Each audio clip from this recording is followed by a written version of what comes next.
Okay, so these factors can affect the software cost as well as development time. They can increase the effort of the project while development, and they can also reduce the effort of the project. ठीक है, तो जितनी effort ज्यादा लगेगी उतना खर्चा ज्यादा होगा, जितनी effort कम लगेगी उतना खर्चा कम होगा। तो ये दोनों की तरफ जा सकता है। ठीक है, आपको आपका खर्चा बढ़ा भी सकते हैं, कम भी कर सकते हैं, डिपेंड करेगा आप कौन सा जो है वो डेवलपमेंट कॉस्ट ड्राइवर की क्या वैल्यू रखते हो। ये values you have to choose according to your experience. आपकी कंपनी वाले जो हैं या आपकी जो जो एस्टिमेशन कर रहा है बंदा, वो इनमें से वैल्यू चूज करके उसमें पुट करेगा।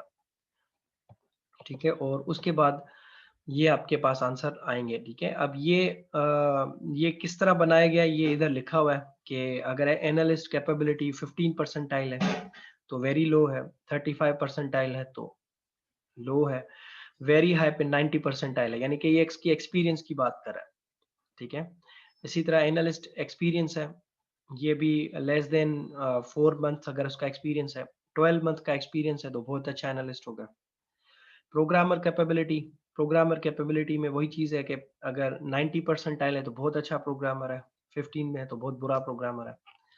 ये देख लीजिएगा ड्राइवर्स के इनको। अब इसका एग्जांपल करते हैं। सो इफ द प्रोजेक्ट कहता है project 10 kilo line of code embedded mode में करना है इसको। मोड इसने पहले ही बता दिया आपको कि 10 किलो लाइन ऑफ का प्रोजेक्ट है और ये एम्बेडेड मोड सॉफ्टवेयर है is to perform communication processing function on commercial microprocessor। एक माइक्रोप्रोसेसर है कमर्शियल, उसके ऊपर ये कम्युनिकेशन प्रोसेस करेगा। and embedded mode formula gives you the nominal value। तो इसकी कहता है कि एस्टिमेशन करके दे। तो एम्बेडेड का फार्मूला है 2.8 पावर, ये 10 किलो लाइन ऑफ कोड उसमें पुट किया है, 1.20 उसकी जो है वो पावर है, यानी कि ए और बी की वैल्यूज है। और इसके बाद इसने कॉस्ट ड्राइवर की वैल्यू ये दी है हमें, ये यहाँ पे लिखी हुई है इसके सामने। ठीक है, रिलायबिलिटी नॉमिनल चाहिए, डेटा उसकी बड़ी है तो डेटा छोटी सी है, डेटा माइक्रो प्रोसेसर में होती ही नहीं है इतनी ज़्यादा, तो 0.94। कॉम्प्लेक्सिटी इसकी है वेरी हाई कॉम्प्लेक्सिटी है तो इसको 1.30 दिया है। टाइम इसमें जो लगेगा प्रोसेसिंग का, तो can use 70% of the available time, तो 1.11। स्टोरेज उसमें कितनी चाहिए, तो 45 किलो बाइट से लेके 64 तक, तो 1.05 हाई स्टोरेज चाहिए। हर जो है इसका आंसर दिया गया है यहाँ पे कॉस्ट ड्राइवर का, and they are stored over here. इनको जब मल्टीप्लाई किया है, ये देखें मल्टीप्लिकेशन यहाँ दिखाई गई है, ये मल्टीप्लाई किया है तो आंसर आया है C equals to 1.17। So this would be called as the cost driver for your project। Now you have to multiply it with the 44। previous slide you can see ये आंसर आया था which was 44 staff month। तो इसको multiply करेंगे cost driver के साथ। Cost driver कितना है 1.17। so if you multiply it with this, 44 is multiplied with 1.17, so answer is 51 staff months। now if you find out कि इसकी एफर्ट इतनी आई है, अब इससे टाइम डेवलपमेंट निकालनी हो तो उसका फार्मूला आपको पता है, एवरेज स्टाफ निकालना हो तो उसका फार्मूला भी आपको पता है, और आपको प्रोडक्टिविटी कैलकुलेट करनी हो तो उसका फार्मूला भी आपको पता है, थोड़ी देर पहले आपको दिखाए थे ये सब। ठीक है, so effort is the main thing. If you find out the effort then you can calculate other things from the effort. उसके बाद एक और एग्जांपल है इसका। इसमें अगर मैं आपसे कहूँ कि एक प्रोजेक्ट है उसमें 44 स्टाफ मंथ लगेंगे, एफर्ट पहले ही बता दिया इसने। ठीक है, साइज नहीं पता, एफर्ट बताया है। Project is estimated at 44 staff month. Using more capable personnel on the project decreases both analyst capability and project product programmer capability। ये A cap मतलब analyst capability है और P cap मतलब programmer capability है। rating from nominal value from 1 to high which is 0.86। ठीक है, and the staff cost increases from 5,000 to 6,000 staff। so assume all cost drivers are 1। तो इसके लिए कहता है क्या इफेक्ट आएगा। क्वेश्चन क्या है, क्वेश्चन मैं आपको समझाता हूँ। क्वेश्चन है कि एक प्रोजेक्ट है, हमने उसकी एस्टिमेशन की तो हमें पता चला कि 44 स्टाफ मंथ में बनेगा। ठीक है, लेकिन बाद में हमने प्रोग्रामर और एनालिस्ट और प्रोग्रामर दोनों चेंज कर दिए। ठीक है, नया एनालिस्ट अपॉइंट किया है और प्रोग्रामर भी नया अपॉइंट किया है, और वो दोनों बहुत अच्छे प्रोग्रामर हैं और बहुत अच्छे एनालिस्ट हैं। यहाँ पे लिखा हुआ है the analyst on the project decreases both analyst capability और प्रोग्रामर कैपेबिलिटी। डिक्रीज का मतलब है कि आपने अच्छे प्रोग्रामर और अच्छे एनालिस्ट अपॉइंट किए। अगर ये एनालिस्ट कैपेबिलिटी और प्रोग्रामर कैपेबिलिटी इंक्रीज लिखा होता तो इसका मतलब है कि आपने बेकार प्रोग्रामर और बेकार एनालिस्ट अपॉइंट किया। ठीक है, तो डिक्रीज कहाँ से हुआ है? 1 था पहले, अब वो डिक्रीज होके क्या हुआ है? 0.86। तो इसका मतलब है कि एनालिस्ट आपकी वैल्यू को कम कर रहा है, वैल्यू को कम कर रहा है, यानी कि कॉस्ट को कम कर रहा है। और प्रोग्रामर कैपेबिलिटी कम हो रही है, 0.1 से 0.86 हो रही है, तो इसका मतलब है कि प्रोग्रामर भी आपके प्रोजेक्ट की कॉस्ट को कम कर रहा है। सही है, तो आपका जब ये एफर्ट कम होगी तो ऑब्वियसली आपके प्रोडक्ट की कॉस्ट भी कम होगी। लेकिन इंक्रीज क्या हुआ? इंक्रीज हुआ आपके कॉस्ट, सेल स्टाफ की कॉस्ट इंक्रीज हो गई। अब देखें, अच्छा प्रोग्रामर अपॉइंट करेंगे तो वो सैलरी भी ज्यादा लेगा। ठीक है, और अच्छा एनालिस्ट अपॉइंट करेंगे तो वो भी सैलरी ज्यादा लेगा। तो कितना इंक्रीज हुआ है? इंक्रीज हुई है सैलरी, पहले 5,000 देते थे, अब हम कितनी दे रहे हैं? 6,000 स्टाफ पर मंथ दे रहे हैं।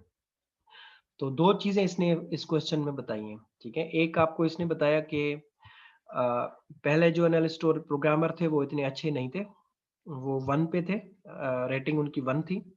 बहुत अच्छे प्रोग्रामर और एनालिस्ट अपॉइंट किए हैं तो उनकी उनकी रेटिंग आई है 0.86।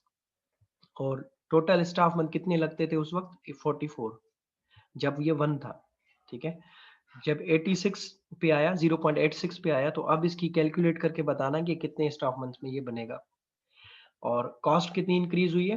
पर मंथ पहले 5,000 दे रहे थे इनकी सैलरीज, अब 6,000 सैलरीज देंगे। बाकी कॉस्ट ड्राइवर कह रहा है कि सारे नॉमिनल है, 1 है। सही है, तो इसके लिए कैलकुलेशन करेंगे। पहले तो हम ये कॉस्ट ड्राइवर को कैलकुलेट करेंगे, तो सबको मल्टीप्लाई करो वापस। तो सबकी वैल्यू क्या बताई है इसने? 1।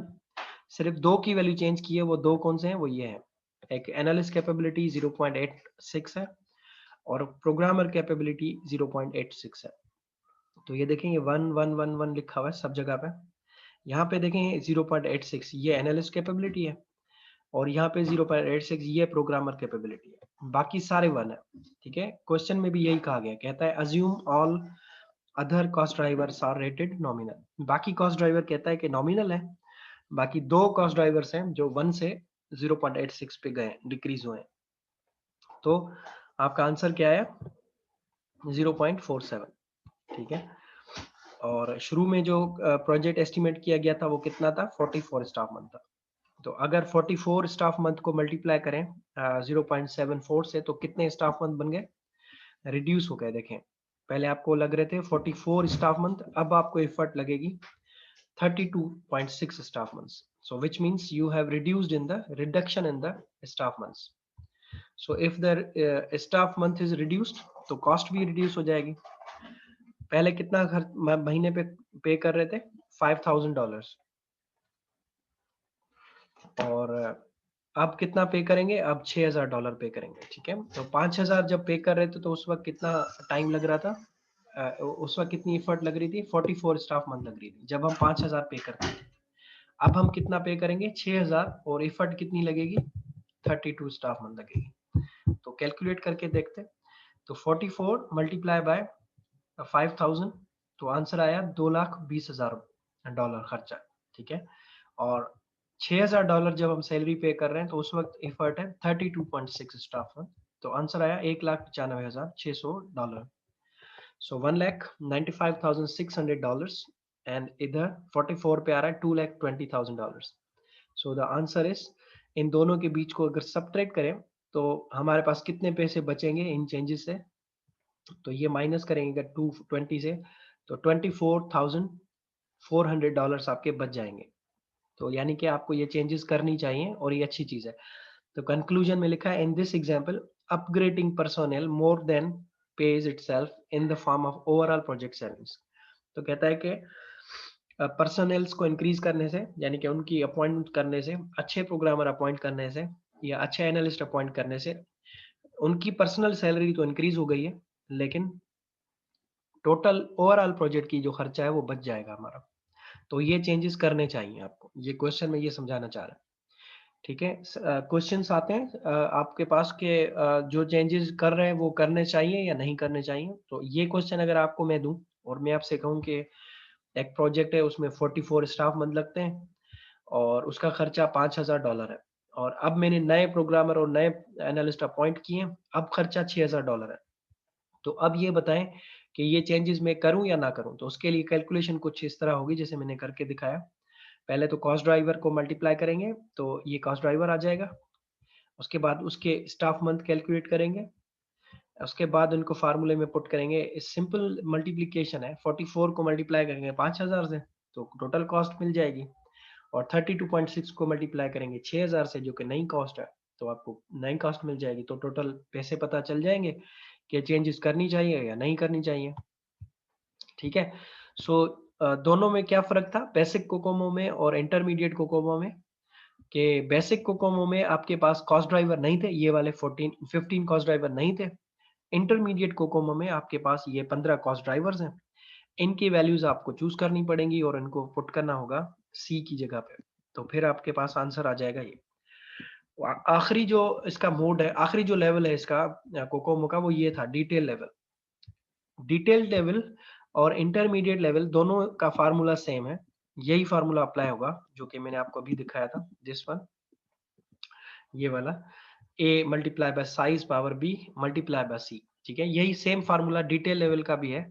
फर्क सिर्फ ये है कि जो ये मॉडल है, ये जो कॉस्ट ड्राइवर्स हैं ये 15 है, 15 कॉस्ट ड्राइवर्स हैं आपके पास इसमें इंटरमीडिएट लेवल में, और डिटेल लेवल में इससे भी ज्यादा है।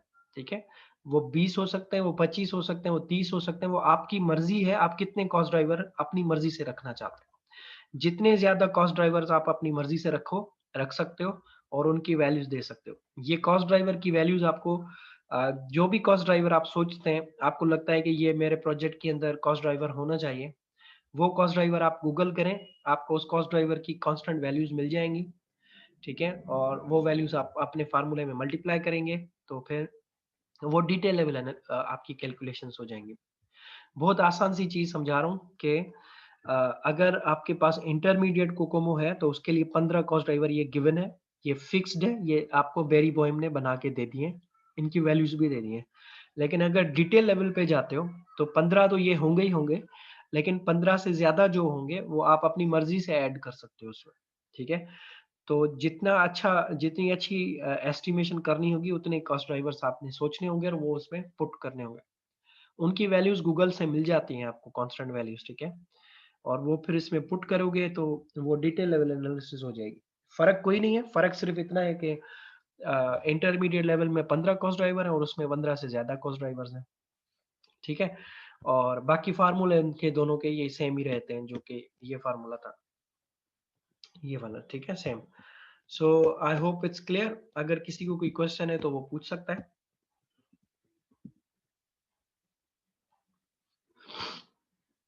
ठीक है, तो किसी को कोई क्वेश्चन नहीं है, इसकी रिकॉर्डिंग जो होगी वो मैं यूट्यूब पे पोस्ट करूंगा, कल वाले लेक्चर की और आज वाले की, दोनों की। आप लोग उसको देखें और एक दो क्वेश्चंस प्रैक्टिस के पोस्ट करता हूँ आज आपके ग्रुप पे, वीडियोस पोस्ट करने के बाद। तो फिर आप लोग उन क्वेश्चंस को सॉल्व कीजिएगा पहले, और फिर मुझे वो ईमेल कर दीजिएगा। आप लोग इसके वीडियोस देखेंगे तो फिर आपको अगर कोई कंफ्यूजन होगी तो वीडियोस देख सकते हैं, अगर क्वेश्चंस हो तो डायरेक्टली मुझे फोटो खींच के and then you can send me on the Facebook और ऑन द ग्रुप्स, तो वहीं पे फिर मैं आपको आंसर कर दूंगा। ठीक है,